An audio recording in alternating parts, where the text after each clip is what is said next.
Bonjour à tous, je vous invite à vous abonner à cette chaîne, à aimer, à partager, à commenter ces vidéos, c'est très important. C'est une manière de nous soutenir. Merci à vous tous. Bonjour Sophie Mageran. Bonjour Corentin. Alors aujourd'hui, on va pas se contenter d'un pays, on va partir en Autriche, en Allemagne, voilà, avec 2 voyages, le Tyrol autrichien du 21 août au 25 août et la Bavière de Château en Abbaye du 26 août au 30 août. Alors on va commencer par le Tyrol.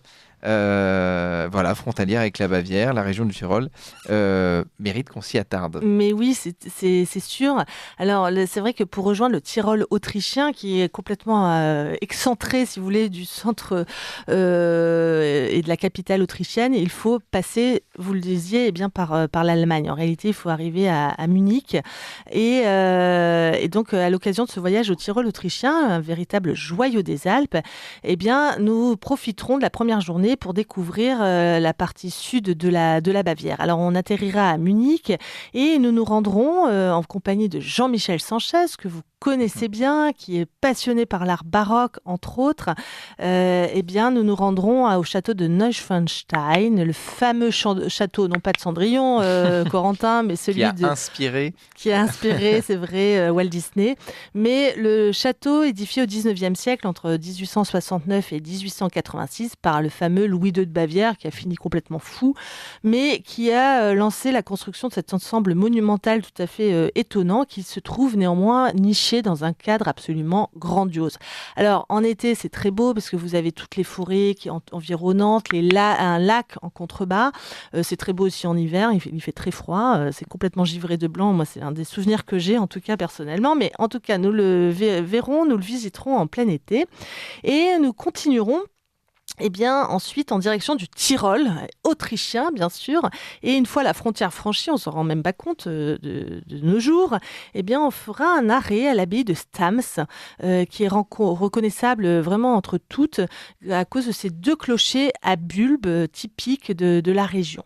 Et cette abbaye cistercienne était un lieu de pèlerinage très important sur le chemin de Saint-Jacques de Compostelle, parce que du fin fond et du cœur de l'Europe, on partait bien sûr, là encore au Moyen-Âge, vers ce haut lieu de pèlerinage jusqu'à Saint-Jacques.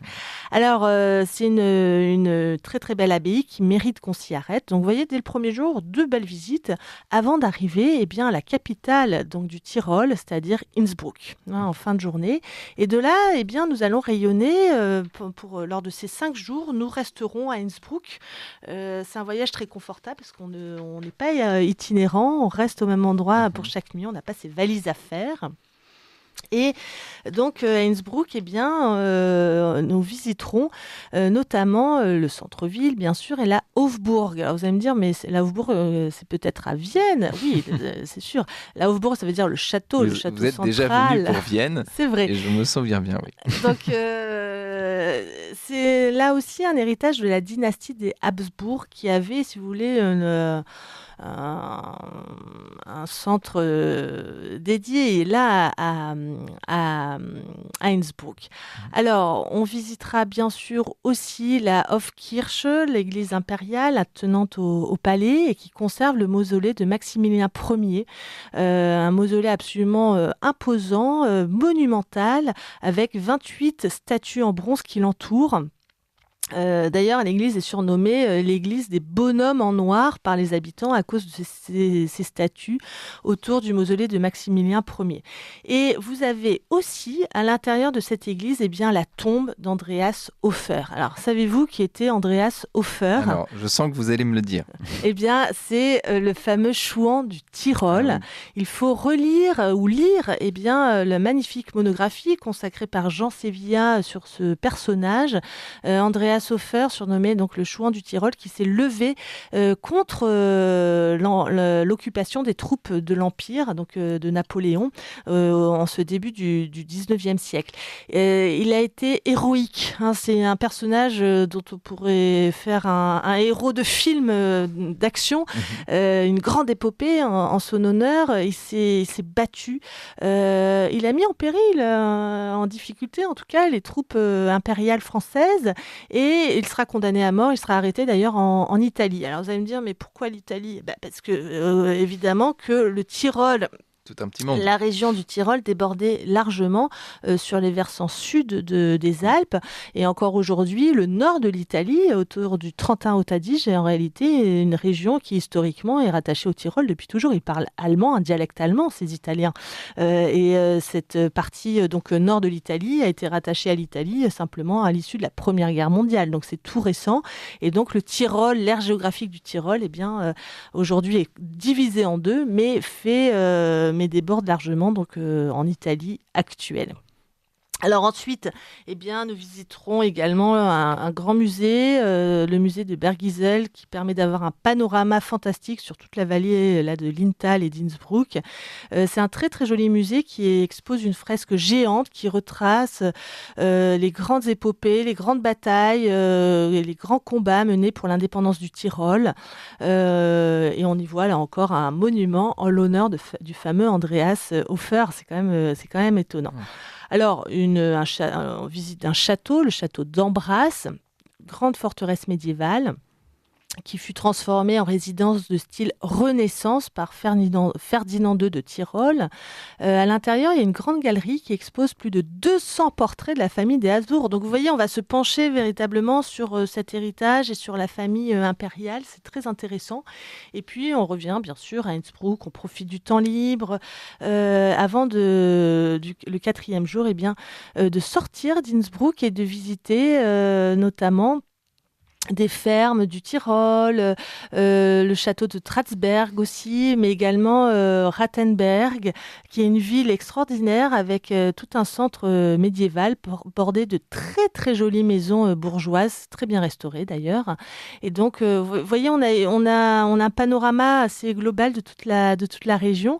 Et le dernier jour, avant de retourner vers Munich pour reprendre le vol, on passera à Kufstein, qui là encore, est coiffé d'une forteresse qui a plus de 800 ans.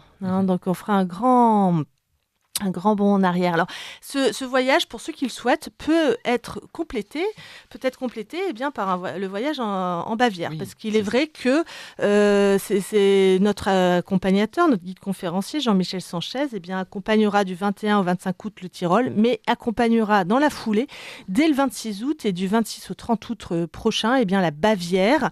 Il restera à Munich et il reprendra en charge un voyage. Alors, il y a déjà des personnes qui sont inscrites aux deux, qui vont faire qui vont continuer, qui font les deux, qui partent 10 jours finalement, de ne partir que de 5 jours ou 2 fois 5 jours en tout cas.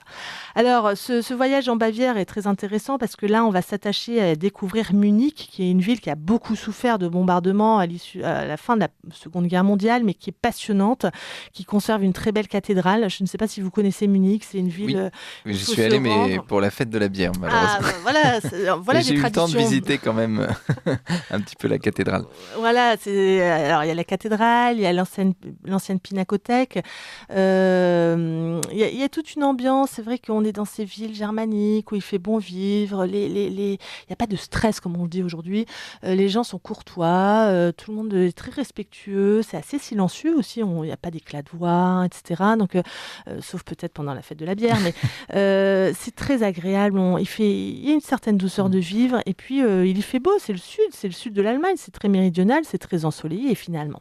Alors, le lendemain, de Munich, on partira en direction du château de Nymphenburg, qui est un peu plus qui est en périphérie en tout cas de Munich. Et puis on rejoindra ensuite Otto Beuren, pardonnez-moi pour l'accent, qui est une très jolie ville de Bavière avec très très beaux exemples d'architecture baroque allemande et une très très belle abbaye d'ailleurs, édifiée en l'honneur de Saint-Alexandre et de Saint-Théodore. La fondation de cette abbaye remonte au 8e siècle, figurez-vous, ce qui n'est pas rien. Et donc ensuite, nous poursuivrons vers Memmingen, une très jolie ville, Memmingen, qui est dans cette partie ouest de la Bavière. Alors de là, nous irons vers Hohenschwangau avec le musée des rois de Bavière, très intéressant, un très joli château d'ailleurs. Et puis nous ferons un arrêt, bien sûr, au château de Neuschwanstein, le véritable château de conte de fées, donc construit par Louis II de Bavière, on a parlé tout à l'heure. Et nous poursuivrons vers Fussen et l'abbaye bénédictine de Saint-Magnus. Voilà, donc un très très bel itinéraire. Et l'avant-dernier jour, le jour 4, nous prendrons la direction du château de Linderhof. Là, c'est l'une des demeures préférées de Louis II de Bavière. Finalement, le château qu'il avait construit lui plaisait moins que cette résidence de Lindenhof. C'est véritablement un chef-d'œuvre architectural. C'est avec un style rococo raffiné. Alors, est-ce que vous pouvez nous réexpliquer quel est le style rococo? Écoutez, c'est très fourni, c'est très baroque à l'extrême. C'est un petit peu crème chantilly, si vous voulez. Voilà, mais meringue, mais c'est intéressant et vous avez à la fois des jardins qui allient le baroque français, le charme anglais. Ça fait partie véritablement de cette culture bavaroise et donc ça mérite le détour. À l'intérieur du château de Linderhof, vous avez une très belle galerie des glaces ainsi qu'une statue, figurez-vous, de Louis XIV qui trône au rez-de-chaussée et qui est un véritable hommage de la part de Louis II à la source d'inspiration donc de son inspiration. Et puis, on va rejoindre Étal, là encore avec une très belle abbaye. C'est pour ça qu'on parlait de ce thème du voyage en Bavière, de châteaux en abbaye, et une fondation ancienne, 14e siècle, très, très intéressante, là aussi dans un style, si vous voulez, alpin et baroque. Ça vaut vraiment le détour. Et le dernier jour, avant de rejoindre Munich, nous nous rendrons à Prienheim-Chiemsee, où on découvrira le village et on prendra, figurez-vous, un ferry sur un lac pour rejoindre le château de Herrenchiemsee, qui fut lui aussi voulu par Louis II de Bavière. C'est un véritable dépaysement, c'est un très très joli parcours, vous voyez, parce que c'est très varié. On fait un grand tour, comme ça on a une belle vision de cette magnifique région de la Bavière et nous retournerons. En tout cas, vous retournerez, chers auditeurs, si vous inscrivez avec Jean-Michel Sanchez du 26 au 30 août à Munich pour rentrer en France. Et un très beau voyage, 10 jours. Donc les vacances d'été s'organisent maintenant. N'attendez pas. N'attendez pas pour prendre vos places. Donc on rappelle du 26 août au 30 août la Bavière, mais aussi le Tyrol du 21 août au 25 août. Et puis vous pouvez évidemment vous inscrire sur contact@odeia.fr par mail ou par téléphone au 01 44 09 48 68. Je répète, 01 44 09 48 68. Merci beaucoup Sophie et à la semaine prochaine. Merci Corentin, à la semaine prochaine.